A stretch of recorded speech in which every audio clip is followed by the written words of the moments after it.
అసలు బండి సంజయ్ గారు కాళేశ్వరం మీద మాట్లాడుతూ ఉంటే చాలా ఆశ్చర్యం అనిపిస్తూ ఉంది.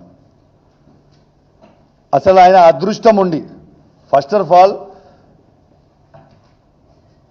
మన తెలంగాణలో ఉన్న ఒక మేధావి అయిన వినోద్ కుమార్ గారి మీద నువ్వు ఎంపీ గెలవడమే ఒక పెద్ద ఫ్లూక్. కరీంనగర్ జిల్లాలో ఫ్లూక్లో గెలిచినావు, అయిపోయింది. నీ అదృష్టం మంచిగా ఉంది, గెలిచినావు, అయిపోయింది. నేను ఒక్కటే అడుగుతున్నా, బండి సంజయ్ గారు ఇంతకుముందు మా శ్రవణ్ కుమార్ గారు అన్నారు ఒక్కసారి అవకాశం ఇవ్వండి అని నువ్వు అడుగుతున్నావు అని. అసలు నీకేమైనా దిమాక్ ఉందా అవే బండి సంజయ్? నీకు ఆల్రెడీ అవకాశం ఇచ్చిండు.